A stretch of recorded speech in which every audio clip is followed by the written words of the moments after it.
and I explained why in my last video. And this is a follow-up, kind of, because I forgot to mention this thing called surfing the urge. It's a technique.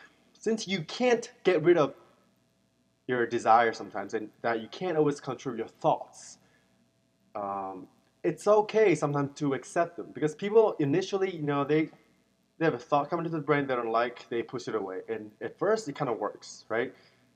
But then once it stopped working, they think it's because they're not suppressing their thoughts and desires hard enough. And they keep pushing it harder. They keep having an antithesis, anti-thought. The more of that anti-thought occurs, becomes stronger and stronger in a feedback loop that would just gets out of control until you really can't control it anymore. So this technique called surfing the urge is to, first of all, accept the fact that you can't always control your thoughts and that it's going to come up.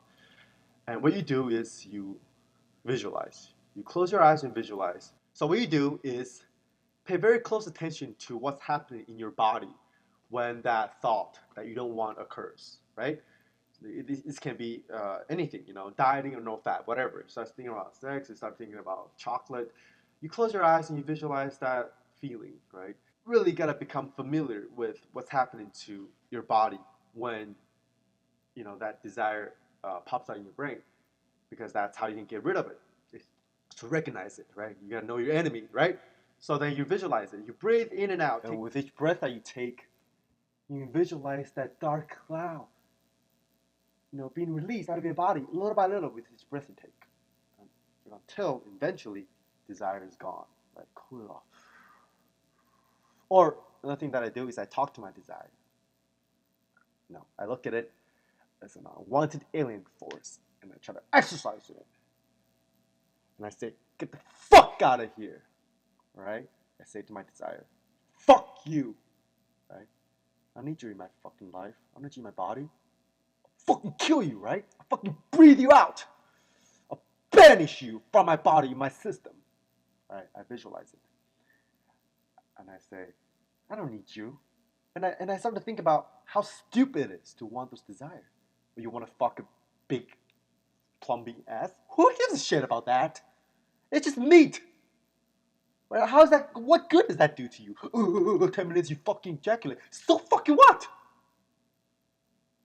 It's just fucking, that one girl has more meat than the other in the air. So fucking what? Oh, okay.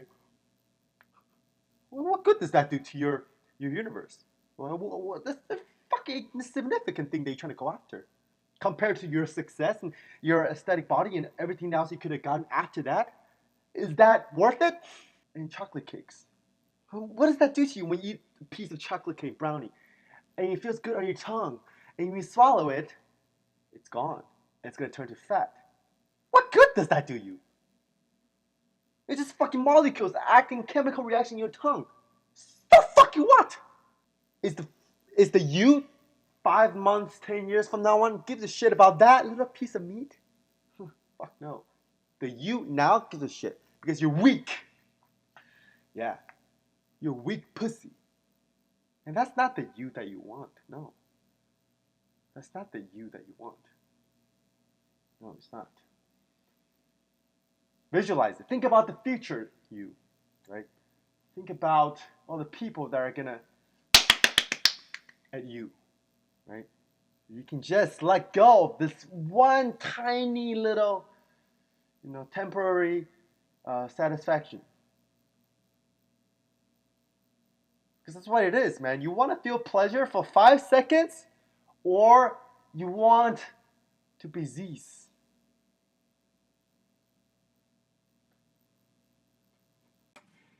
And if it doesn't work just by breathing or talking to it, fucking it up internally with your thoughts, get physical with it, right? Take it out on something, you right? Get around, and be like, fuck you, right? I don't need this fucking shit. You piece of chocolate, fuck that shit, you whore. Get out. I'll fuck you up, man. You're a fucking ghost in my brain. Get out. Get out. You're a fucking monster in my... Fuck out of here. Ugh.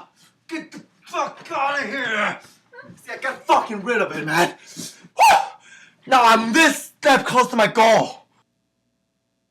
And then you visualize, and you start feeling better. You start feeling better.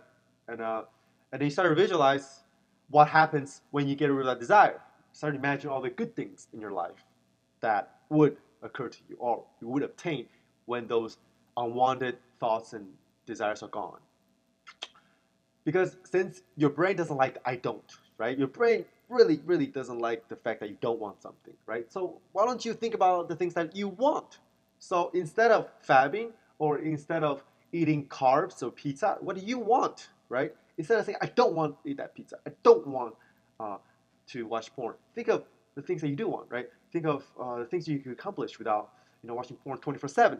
Think of the body you could achieve without eating that chocolate, right? And you think to yourself, I want that aesthetic body. It forms an image of your head if you look at aesthetic because you didn't give in to that temptation. And the more you do this, the more you rehearse this, the more you start to sort of reprogram your brain to thinking that, dude, those desires are really not good for you, and that your pleasure system isn't gonna get rewarded if you give into those desires. And after a while, your brain is gonna be reprogrammed thinking that if you don't have those desires, it's even better. Just like the fact that in the beginning when you do no fab, you feel like shit without fapping, right? You fab and the dopamine gets released, serotonin gets released, and you feel good. And that's how you can go on this vicious cycle. Keep your brain thinks that it's better for you to fab. In fact, it isn't, right? So what happens is that if you reprogram your brain thinking that fabbing is actually not good for you, when you fab, you're actually going to feel guilty, and slowly you're not going to want to fab, and then you're going to think it's disgusting to fab all the time. And here's another tip that will really help with fighting temptations. If you want to do something, just tell yourself, I can do it. Just wait for 10 minutes and let me fab in 10 minutes, right? Wait for 10 minutes the next time you want to eat chocolate cake. Tell your guests, just give me a second, let me go to the bathroom. And you go to the bathroom and just meditate for 10 minutes. If you come back out, you still want to eat that chocolate, you can have it, right? But I'll guarantee you that, you if you do this more times, you're going to feel that every time you do it, after 10 minutes, you're going to feel less and less the temptation. And like I said, it doesn't have to be 10 minutes. Maybe you can start out with 5 minutes, you know, and then 6 minutes, 7 minutes, and then eventually, it'll be like 2 days.